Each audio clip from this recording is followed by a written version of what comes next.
Hello, fellow scholars and purveyors of morbid curiosities alike. I'm Dr. Caleb, joined by the ancient one himself, Dr. Zach. And this is SCPod.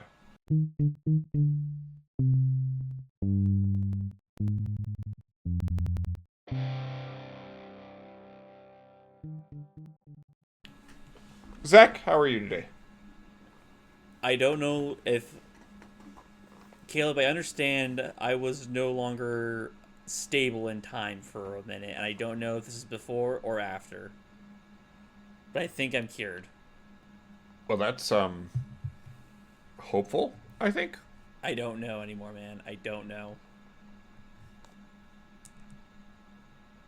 How are you? Yeah, that's odd. I would like to say I'm wiser and older, but I think neither of those are true, at least relative to your space and time space. Um,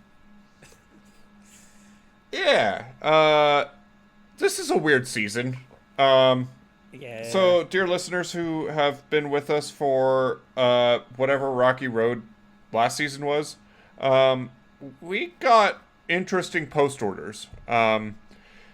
And those who have much higher clearance than we have will probably know about 001s and how much of a fucking mess those are. And we got assigned to do that. So, um, Zach and I have to report to gate guardian duty here in approximately 3 months.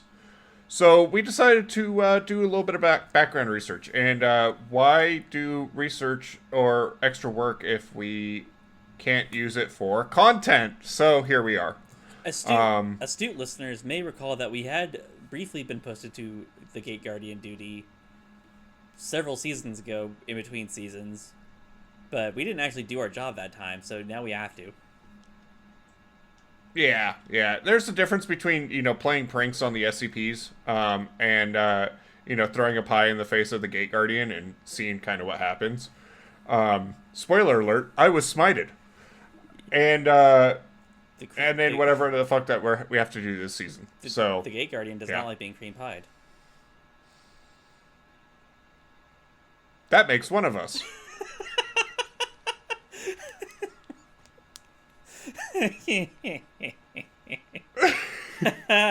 Come.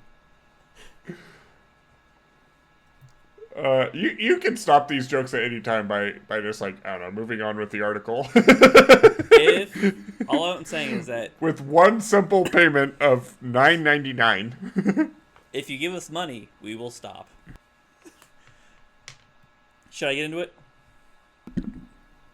Dear listener, you can also save Zach by making his stuff wildly more popular than SCPod, and then he can leave me behind. No, Caleb. I'm dragging you to glory whether you like it or not. Kicking and screaming. I'm gonna drag us to financial solvency if it kills us both. Yeah, Dr. Zach, I'm ready. You can hit me with whatever. Well, you see the name on the file. I see the name on the file. The listeners don't see the name on the file, but they'll figure it out.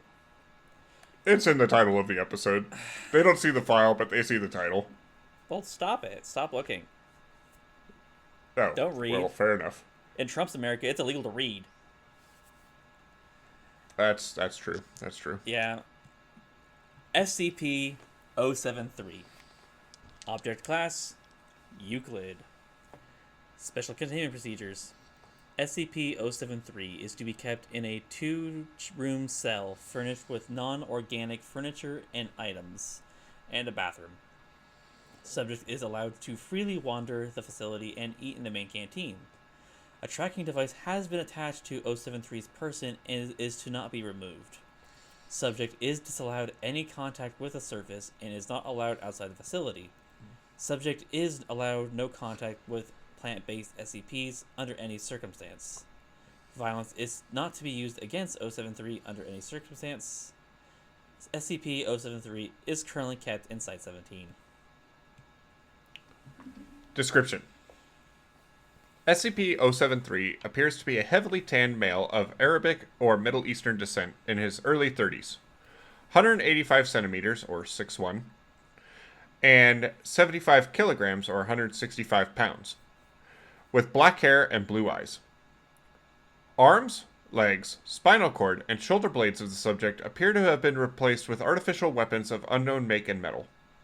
Subject only takes notice of this when it is pointed out, and states that it has no knowledge of how, why, or when these replacements took place, stating it had them as long as it could remember.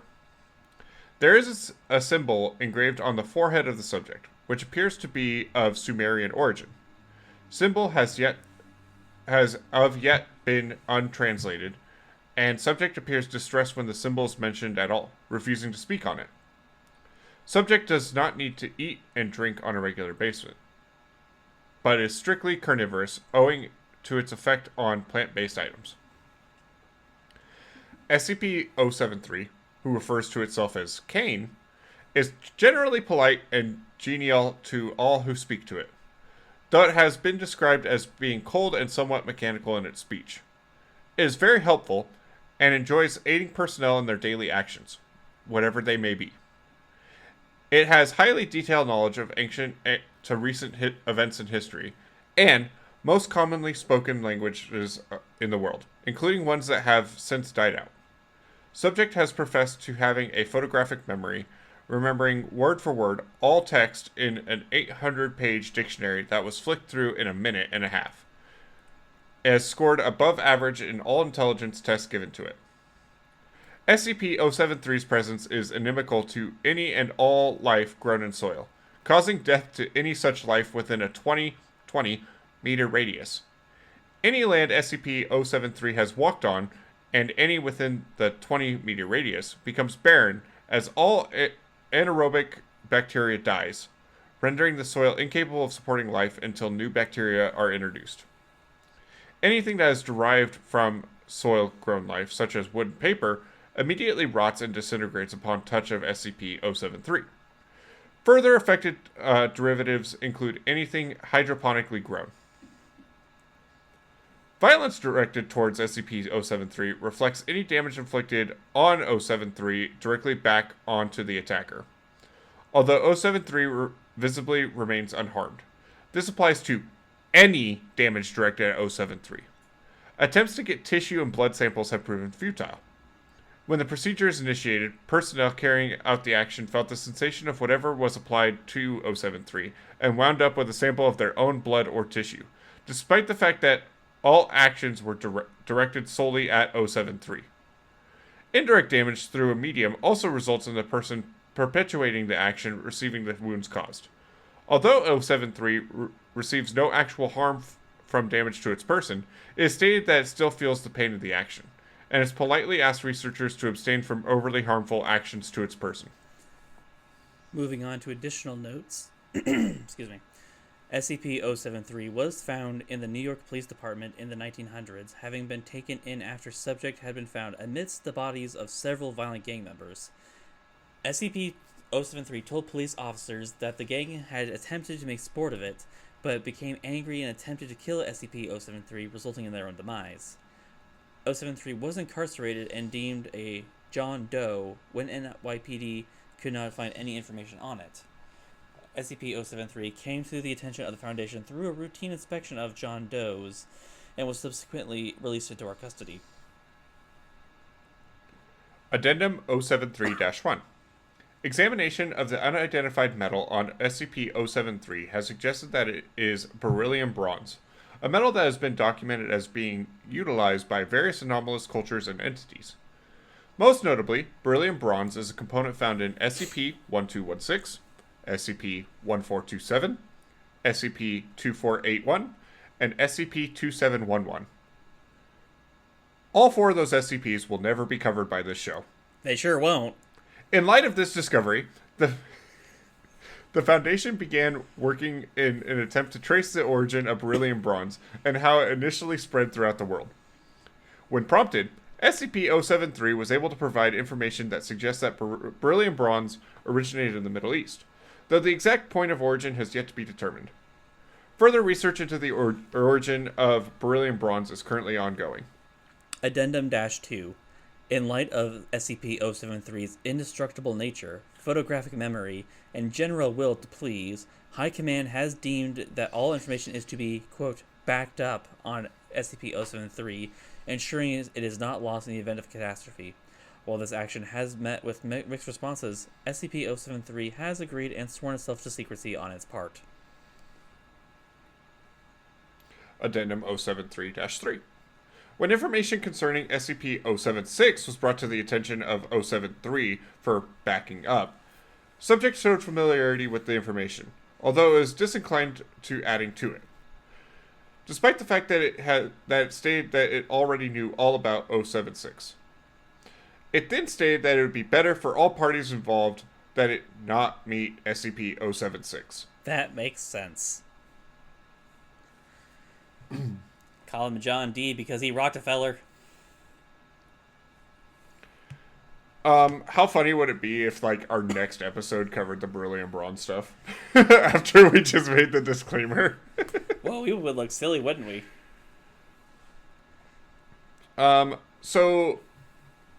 This guy is basically the epitome of the saying, like, I'm rubber, you're glue, everything you say bounces off me and sticks to you, right? It kind of gives me, like, I don't know, Caleb, if you're familiar with the anime or manga of Vinland Saga, but this guy gives me I have no enemy vibes. It is on my list. And viewers and listeners will understand that phrase if they've watched it, but this guy kind of matches those vibes of a character and their character growth. But 073 or Cain is just a helpful dude who's indestructible. Which is interesting considering that all the historical events he's gone through. But aside from the, theological implications of having the actual, or something that could be the actual Cain from the Bible or from Genesis, what do you talk about here? This may sound weird, but, like, when I'm reading through anything that deals with Cain, all I think about is Vampire the Masquerade. Okay, elaborate. So, in the lore of Vampire the Masquerade, the first vampire was Cain, and the mark of Cain was vampirism. Oh, okay. And so, more than that, all vampires, or the vampires in that setting, are also referred to as Canaanite or Canaanites. And, like, the Canaanite curse is, vampirism. Interesting. Okay. And so, I think about... so, what you're saying is, once again, all roads lead back to Dracula Flow. All roads lead to Dracula Flow. All roads flow to Dracula Flow.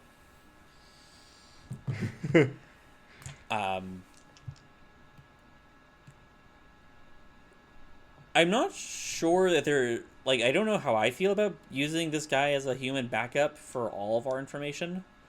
Because it's yeah, that's a little weird. It's entirely possible that he could be playing the long game because he's immortal and we're not. Yeah, I mean, it's tough, right? Like, we don't know how long this guy has been with us, but, like, if he was found in the 1900s and, like, he's been cooperating ever since, like, that's 100+ years possibly that he has been around. But at the end of the day, it's like, that shit don't mean nothing to him, man. Like, he will not he's kill an you. ancient biblical being. Yeah, it's... And, I think we have God, or something claiming to be God, locked up in another cell. We have multiple things claiming to be God. Right. We at least know about. But, this one... including Grand Carsos Dion. I don't think we have Carsus Dion locked up. No. But we know about him. Same with the Scarlet King. Same with, I don't know, fucking Harold Holt. The Forbidden Holt. The 72 holy names of Holt. So this is... This may be a bit more of a meta conversation, but 073 has a fandom. Yeah. It's also, like, I don't know. I get a lot of, like, this guy, we made the joke about Harold Holt having his hand in a bunch of cookie jars, but like, just reading over this, like, not only does he have blades seemingly put into his body and this weird Sumerian logo carved into his forehead, he also kills all plant life associated with him. But then also, like, is associated with this beryllium bronze thing. And also connected to the Gate Guardian and Abel. Like, there's just, this guy has so much going on that, like... Well, that, I think... this guy is giving off big main character syndrome. Yeah, definitely, but, like, I had, like, with the observations of his connectivity to, like, to his connection to 076 or Abel makes sense because, you know, killed his brother. Cain and Abel. And yeah. Yeah. Well, I mean, Abel is his brother. Right. And the Gate Guardian, if we're, like, looking at it theologically, that's supposed to be Uriel, or one of the angels that was supposed to guard the gates of the garden, back to the garden, after the right. after Adam and Eve was tossed out.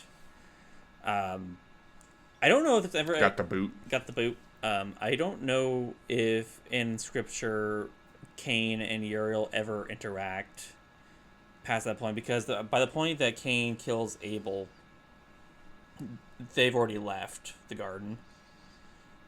So I wonder if the connection between 073 and the Gate Guardian is just that they're both biblical-based SCPs.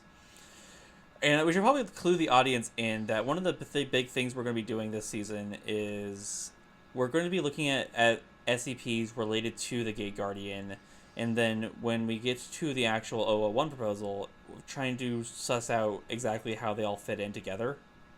Yeah. And I will be very interested in seeing if 073's only relation to it is the fact that they're both, you know, biblical.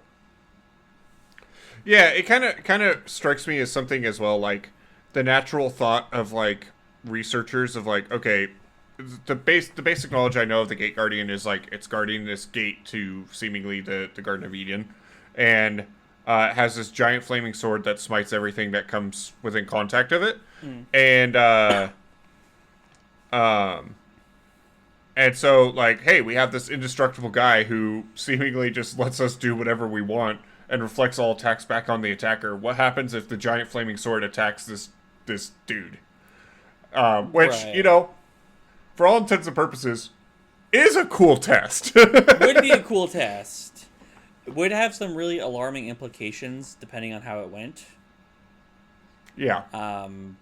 Because I don't know the implications of an angel committing suicide by proxy. Yeah, that's interesting. I'm not sure how that will go. It kind of reminds me of me threatening my best friends by saying I'm going to commit suicide on you. And, like, you're trying to figure out if that means, like, if they're going to off themselves or if they're going to shoot or if they're going to be murdered. Right. Or I'm going to hand you a pocket knife and I'm going to run into it repeatedly. Right. It's... I don't know. Because, I mean, like, looking at the objective, like, abilities of what's going on with Cain here, you have the immortality, you have the the 101% damage reflection, and then you have the, like, ability to, like, kill plant-based organic materials that are, you know, that he touches. And I'm trying to figure out what the sort of the significance of that is. Right.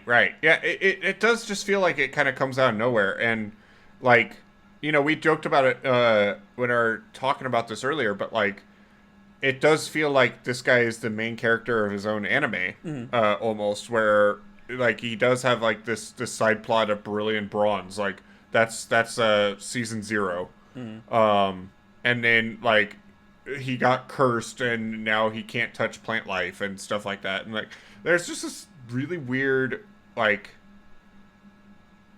it feels like we could have done a whole season a la Sarkicism and Karsus Dion just on this guy, and, like, what he has done, you know, outside of the Gate Guardian, you know.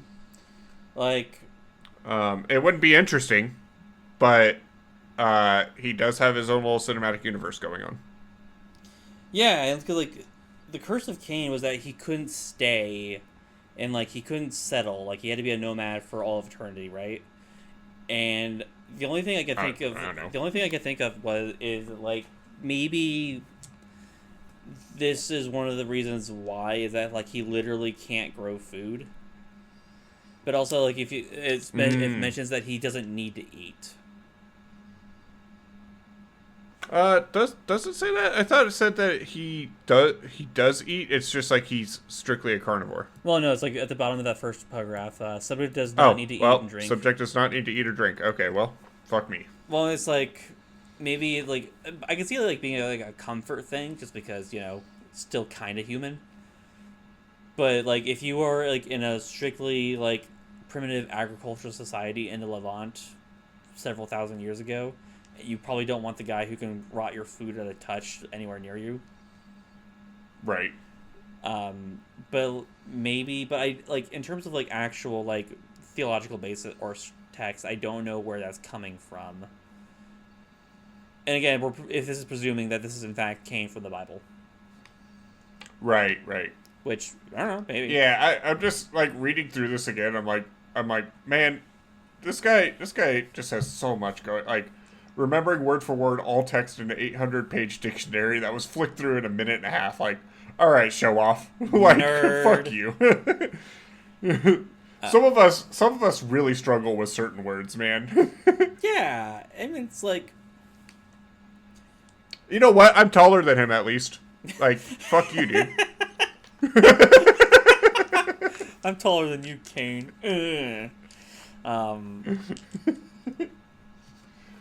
What do you think the appeal is? Like, as two people who don't necessarily think this is a very interesting SCP, what do you think the appeal is? Are we going mask off, or are we keeping the mask on? I don't know. Follow your heart. How meta do we want to get here? I mean, we get pretty meta with it a lot.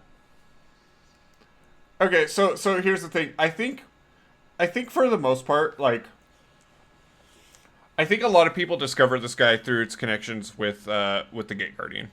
I think that he does have his hands in a couple other different cookie jars that, like, maybe he comes to people's feeds, like, organically.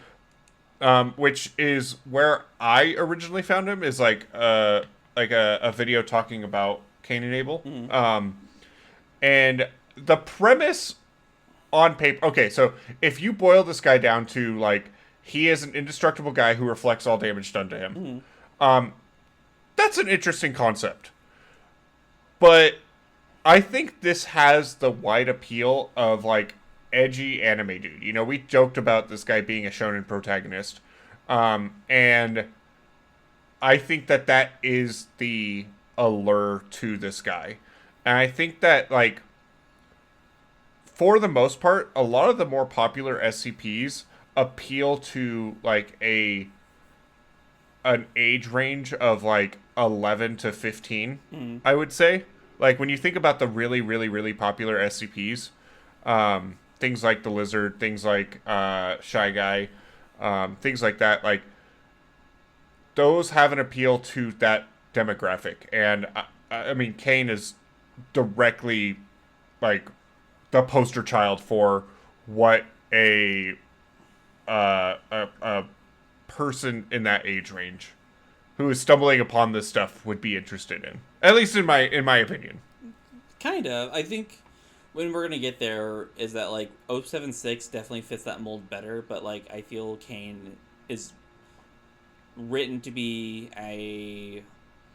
not like as a direct counterpart of that, you know, because canonically they're brothers, and that makes a kind of sense, especially considering the story that, you know, Cain murdered him, and him being a pacifist as opposed to how Abel turns out, and we'll get there when we get there, is an interesting juxtaposition. But I can't remember the SCP, we talked about it last, but it's amazing when you get to SCPs that are well regarded, or at least the ones that you see hyped up or were talked about way back when, and then you get to them, and you're like, I don't get it. Right. You know, and I think for the most part on this show, we've kind of, whenever we cover those, like, really popular SCPs, like, we do tackle with, like, okay, what is the allure here? And sometimes we understand it. You know, when we did the Old Man, for example, like, we're like, okay, this didn't age, like, the best, but, like, we can respect it for what it was at the time. Yeah. But then we have stuff like the Plague Doctor, and, you know, despite being a capitalist pig who doesn't take insurance, Yeah, fucker. you know, we kind of held the stance from the podcast perspective of, like, he was just kind of lame, you know? Yeah. And I think that this kind of falls into that same thing for totally different reasons. Like, we just didn't really get the allure of why the Plague Doctor was highly regarded. This one, I at least could, you know, there's a thing in most critical communities of like, this is somebody's favorite Pokemon. And trying to rationalize, like, why somebody would like Electabuzz, you know? And it's like, I could visualize the person that somebody is like, hey, what's your favorite SCP? And they're like, I really like Cain. And it's like, okay, like, please stay away from all bladed objects. But, like, you know, I understand. Yeah, and it's like you said, like you kind of alluded to, it's a weird place to be at like on a critical level, just because this could be someone's favorite, and so if it is your favorite, let us know why. Like, this isn't just an engagement bait. Like, I'm genuinely curious as to what the appeal is here, because for the life of me, I look at 073 and not on a writing level, but like as the idea of a character, I feel like it feels a little Tumblr OCE to me. Yes. Like, this does feel like somebody with a power fantasy that wanted to... Like a specific power path fantasy. Right. And... So, yeah. Oh, God. Oh, it's like... And it's not, like, it's not bad. Like, I don't say any of that to be mean or derogatory, but it's like, again, like, I think that the place we both kind of land on is like, I don't get it. And I'll be interested in seeing how it actually relates to 001 in the form of the Gate Guardian, if indeed at all, beyond those, like, surface level biblical texts or connections. Yeah. I have the stance of, like, I understand why it has a lure. It's just not my thing. You know, I tend to gravitate towards more story-based, and, like, kind of existential, SCPs. And I think it's just, like, you and I, for our differences in, like, what we enjoy, like, there's a reason that we run a podcast like this together, and like, we do share similar enough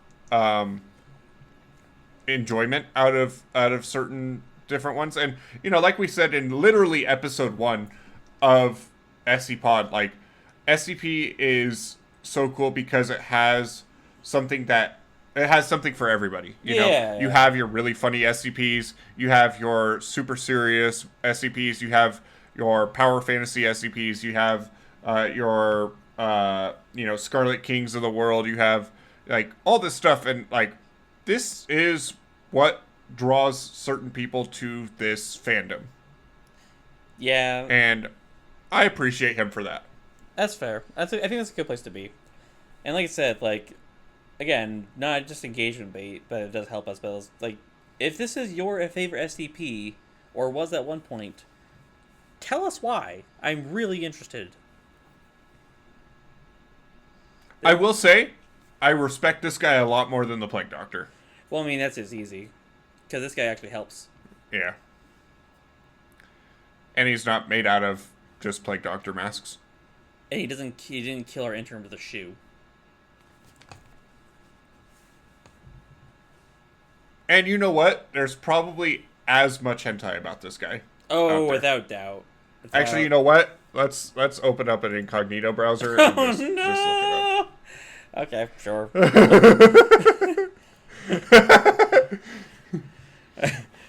So, but yeah, This. I think you hit the nail right on the head. This guy has so much going on that like it almost makes it kind of too much to talk about. And also, where do you go with it?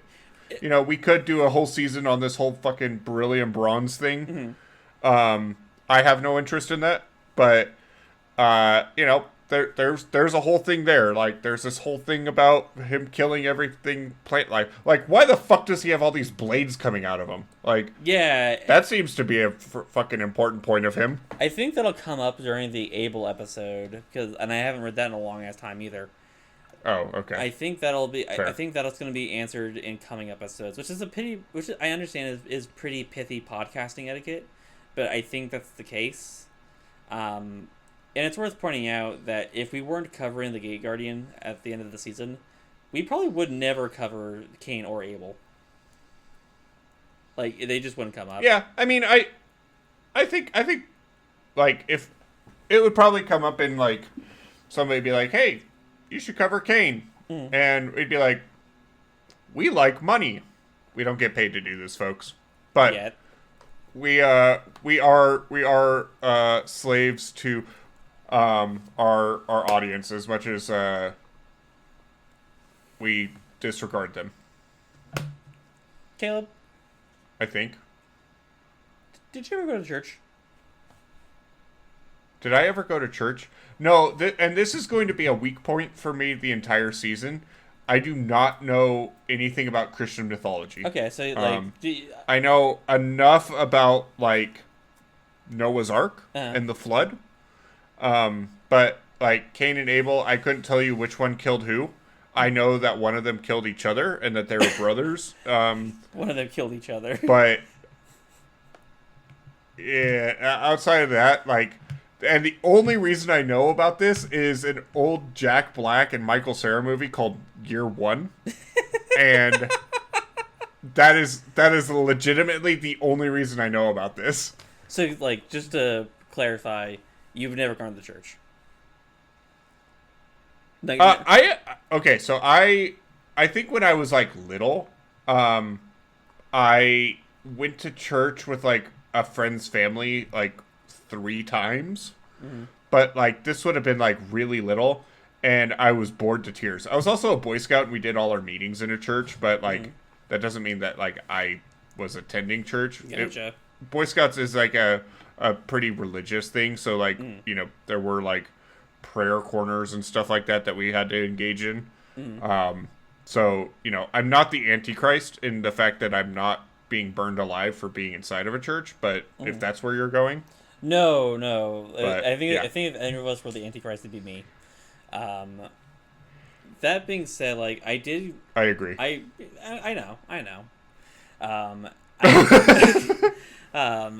I did go to church regularly up until like the age of 9 or 10. And then I decided that I don't like getting up early on Sundays. I was also, As is your God-given right. as is my God-given right, and you know they didn't respect that. I was also raised like by fairly religious people, but only like in that weird, shitty quasi-American religiousness where like they talk a lot about God and Jesus, but and heaven, and then you know, lots of in hindsight bigoted things, but don't actually do much to be actual Christians. And then when I got more into history, when you're talking about like the ideals of like late period European imperialism, a lot of that was guys under the a lot of that was under the guise of like spreading Christianity to the godless savages, quote unquote. And I found it really interesting to read into more about actual Christian theology just to see how wrong they got it in that sense, because again, like, they were bigots, but like they were doing it under a premise, so it was worth seeing or reading about how far from the actual premise they were citing. I'm not I'm not a theologian by any stretch of the word, but it is interesting when we get into some of these SCPs that touch on biblical figures and characters or invoke those iconographies that just kind of... How do they relate? How do they relate? I mean, yeah, exactly. And it's like, when we're discussing like what we're going to cover for the Christmas episode, and we're like, oh, let's cover a Santa Claus, one of the 13 different Santa Clauses that the SCP Foundation has access to. How does that relate to the mythology of Santa Claus? It's the exact same thing here. Like, how does this relate to the biblical guy known as Cain? Yeah. And, I don't know. Yeah, and so I think it's going to be maybe half the fun. But yeah, I don't really know what to say about 073 that I haven't really said. Not that there was a lot to begin with, I think. I think people are going to be disappointed, but understand, there's... You read it. Well, and I think, for the premise of this season, this is a good jumping off point. Like, we're fitting together the pieces of like how does this all fit in with the big guy at the end of the season, yeah. I mean, we could engage with this a lot more, but like for the premise of this season, I think that this is a good way of ending this off. I think recording a almost 40-minute episode to discuss this is giving it the respect that I think it deserves. Even if most of those 40 minutes were pointing out, we don't get it. Yeah, and that's okay. That has to be enough. And that's okay. Now, yeah, I don't know where I was going with that. Zach, do you have anything else you want to say about Cain and or Abel and or killing me to wash away your sins? I assume is why that happened. No. Okay, fair enough. Where can people find you? They can find me over on my blog at www.makeawritingcheck.blogspot.com. There's new content most Saturdays, twice a month. You can also follow me on Roll for Writing on Blue Sky and also on Facebook. You can also buy my book, which is available wherever you buy ebooks, Tales from Port Aster. Nice. And you can find me on YouTube at Calica, where I do just a myriad of different content. Hoping to get more content out very soon. Album reviews, just random content stuff, and Yu-Gi-Oh stuff, and who knows? It's just a catch-all for anything that I feel like putting out. Yeah. You can follow the podcast on Twitter at SCPod_cast. You can follow us on Instagram at SCPod.cast. And you can follow us on Blue Sky at SCPod. All three of which I update pretty regularly. And yeah, we're in the midst of updating all of our thumbnails with our wonderful new thumbnail artist at BrackDoesArt on Instagram. And I do post about those on all three of those social media platforms when those happen.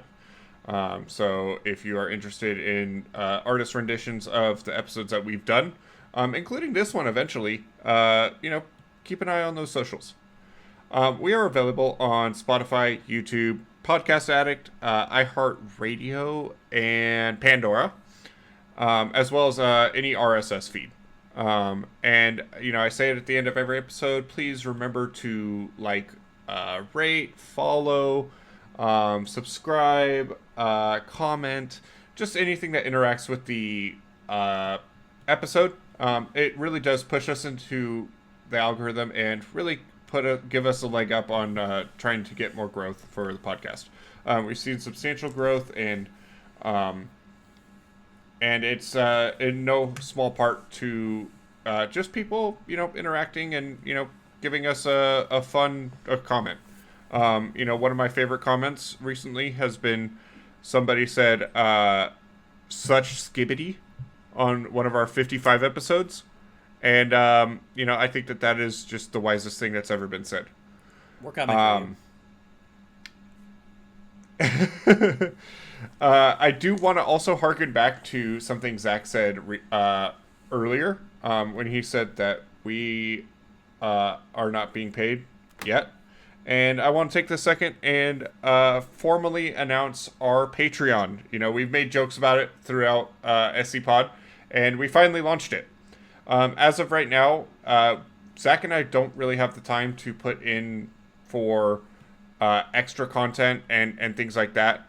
But we do want to offer incentives for people to join. So know that any and all proceeds that go to the Patreon goes directly right back into the podcast. Zach and I are not walking away with any of it. I'm not even buying so much as a candy bar on it.